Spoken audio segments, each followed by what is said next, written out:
Hi, I am with Marama today, and I want to share her story with you because she's had some big wins and some exciting stuff going on the last few months.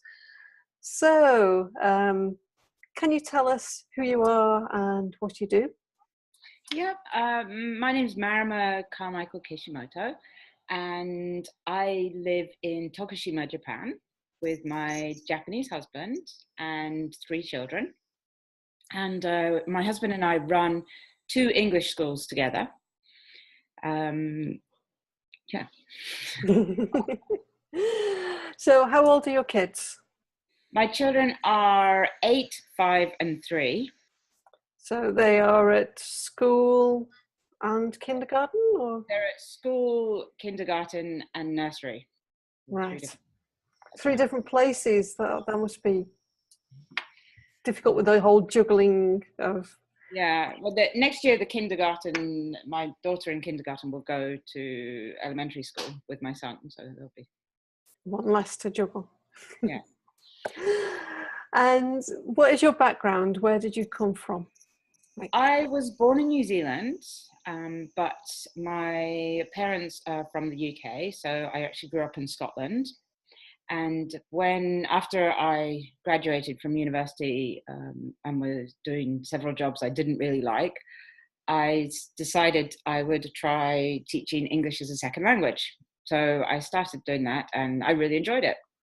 And so I ended up going back to New Zealand and teaching English over there for a few years and ended up coming to Japan for a year.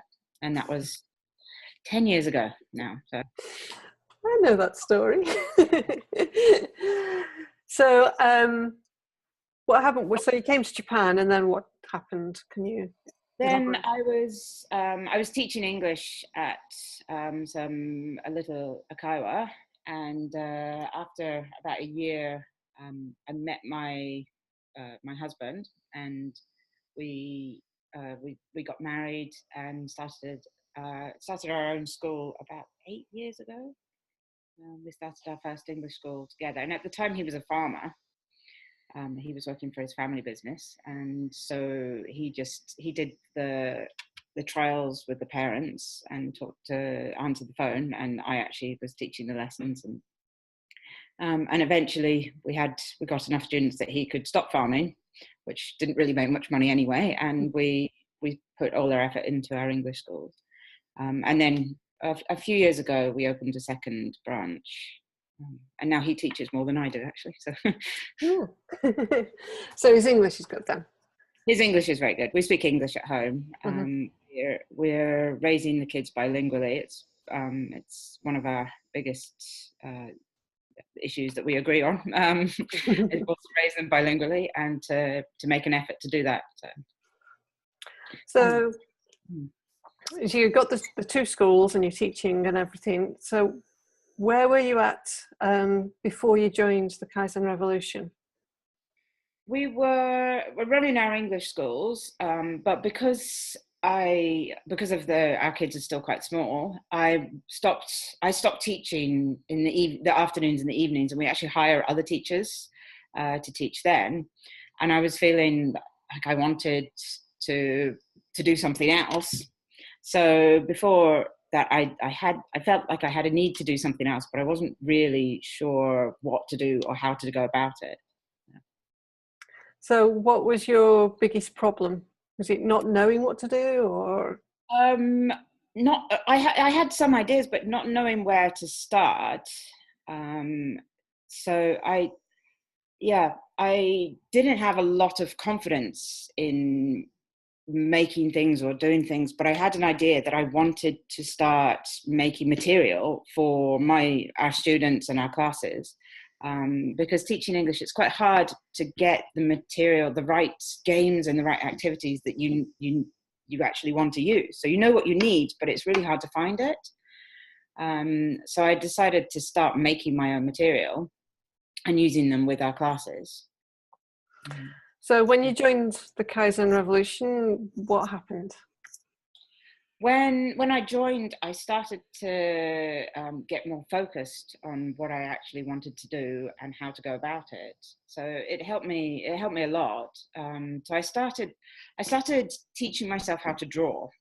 Um, so I never, since I was about 8 or 9, I really believed that I couldn't draw because my art teacher kind of told me I couldn't draw. So when I was about 9, she actually came and said that you're no good at drawing, just don't bother with it. And so I never did bother with it, and believed for 30 years that I really couldn't draw. And then I thought, well, maybe I should try. Maybe I should sort of teach myself. And I went online and I found lots of courses and just started doing sketches and using a little digital pad to draw online. And I started thinking, well, actually, they're not bad. I'm not too bad at this. And so I started using my pictures in my own flashcards and games and things like that, and making games using them, and found that actually I really enjoyed it, and I could use them in class, and the kids quite liked them, and everything sort of tied in together. Yeah, I think that was one of your big moments. I felt that was your big moment, was discovering that it was a mindset thing, that Yeah, you'd just been told that you couldn't do it, so you believed it.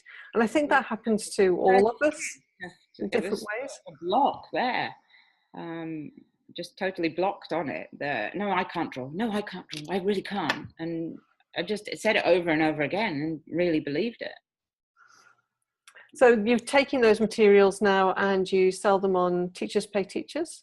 Yeah, so I've opened a Teachers Pay Teachers site and I'm selling them on there. And I'm working on some reading books that we've started using with our school. And when so I'm actually making 2 sets at the same time so that we can use them with different level classes. And once I've got a set, then I'd like to start selling those as well. So they're really simple books with simple pictures. But that's kind of what you need when you're learning to read. So yeah. So can you tell us how you feel now compared to how you felt before?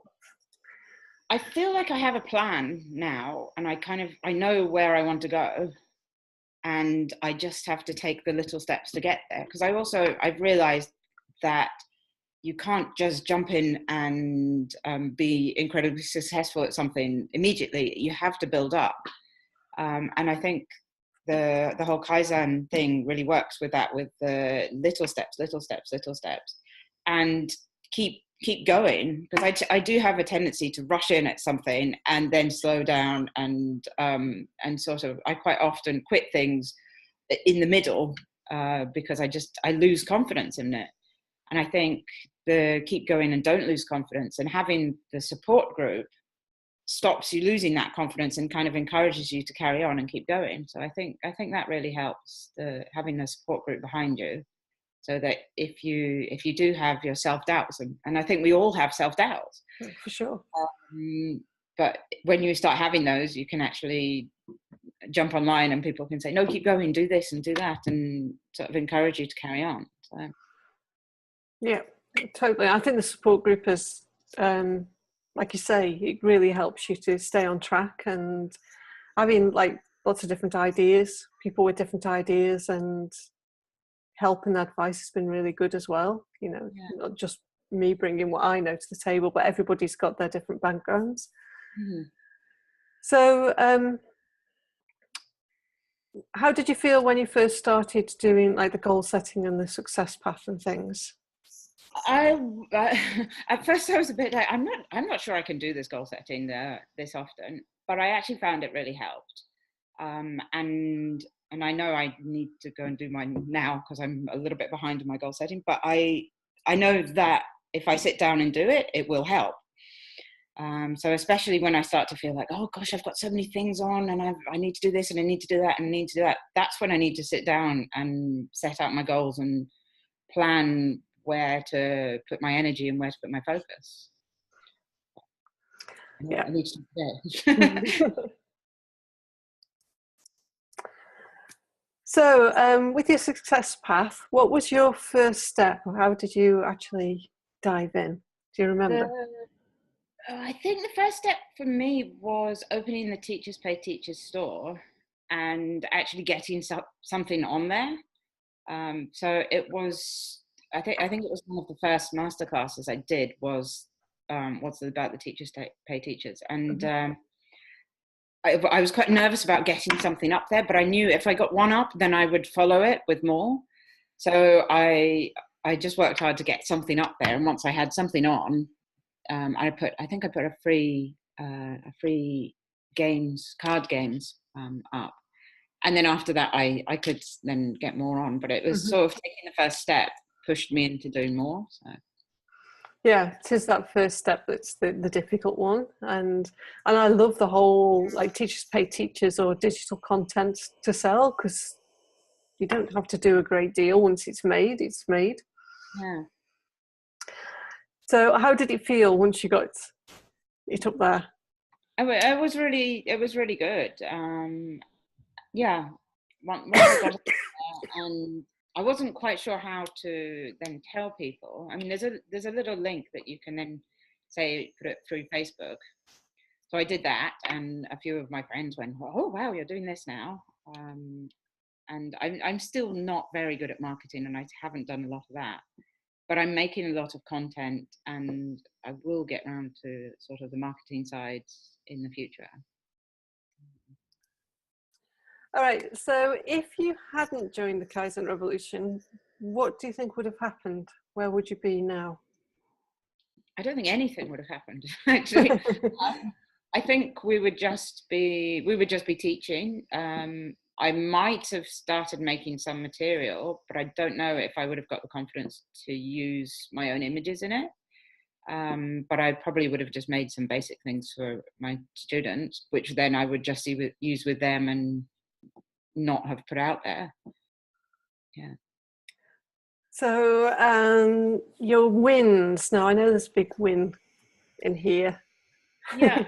I've had a few wins. The little wins probably were when I first made a couple of sales, and I still haven't sold a lot because I haven't done a lot of marketing. But just making a few sales here and there actually makes you feel, well, I should put more out there. But probably my biggest win was I'm a member of Toastmasters Club, and I kind of turned the whole story of me not having confidence because of a teacher's comments when I was 8 or 9. And then learning to draw. I've turned that into a speech, which I did at a contest, and I won the contest, and I went on to the next level, and I won that contest, and the next level, and I won that contest. So I won the All Japan, which is District 76 International Speech Contest, and they send you to the World Championship of Public Speaking in Chicago in August. So I'm actually taking that speech with some changes here and there to the World Championships of Public Speaking in August. So it's amazing. yeah. It's so cool that that because really it was just a mindset block, but how that not only has it helped you create your own line of things, all your downloadables and your books and things that are coming, but to be able to tie that in with your speech and take it off in a completely different direction as well. It's I think it's a really important message for people as well to and I had a lot of people coming up to me afterwards and saying, I really believe in your message, that knock over your blocks, break your mental blocks, and fight your inner critics, and find out that there's more in you than you think, and that you can do it. And that's really, it's really the essence of it. And passing that message on feels really good too, because it's something that a lot of people can use. So. Yeah, because I had the same kind of thing with maths. And not only that, but from another perspective, as an adult talking to kids, I think we need to be really mindful of what we tell kids that they can and can't do, or, you know, using our words carefully. Because parents or teachers or yeah, parents, everybody who interacts with children, a little comment here or there can create such a big block. yes. Yeah. So, what are your plans for future? What's next, kind of thing? At the moment, I'm putting a lot of effort into rewriting my script. So I actually have to if I have to write a second speech in case I win my semi-final. So if I win my semi-final, I go into the final of the World Championship of Public Speaking, and I need a second script for that. So I'm putting a lot of effort into writing these scripts at the moment, and practicing and practicing. So a lot of my energy is going into that, and I'm not having so much time for drawing or for making things at the moment. But I'm doing a little bit of it. But the other thing I'd really like to do is publish some children's books. So my next goal is to get those published and get out there with those. So. Cool. And what kind of impact has all this had on your family? The whole speech thing, the kids love it. They're very excited about it, because part of my speech is they come into each speech as well, and yeah, it's really they get very excited about it. But then also I can use things like the reading material I can use to teach my 5-year-old daughter how to read and things like that. So it's also they quite like that. And now my 8-year-old, he wants to write books, so he's started reading and writing his own. He's been reading, but he started drawing his own pictures and writing his own books too. So. Which is good, because I've struggled to get him to write. He doesn't mind reading, but he doesn't like writing in English much. But I kind of want them to be not just bilingual, but biliterate and bicultural, and sometimes it's a bit of an effort to get the biliterate in there. So yeah, we've had similar things here, that writing never seemed so as exciting as reading. Yeah, I think it's a confidence thing, actually. Yeah. With my 8-year-old, because he's not as good at it. He's good at reading, but he's not as good at writing, so he doesn't have the confidence. So kind of boost the confidence, and hopefully it will come. Yes. So have you got anything else that you want to share that through the no, all at the moment, but I think people should just find that confidence inside themselves, and don't get blocked by your critics and your mental blocks, and try and overcome them. Yeah. Have confidence in yourself. Yes. So where can people find you? Where's your Teachers Pay Teachers shop? And at the moment, it's called Giggles Games, and it's on Teachers Pay Teachers, and I will have a Facebook page soon, and I'm hoping in the future to have some children's books up, which will also link through the Giggles Games.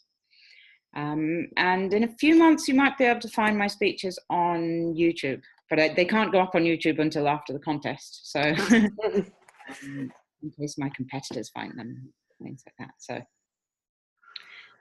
Right, you'll have to share the links once you've got all those. Yeah.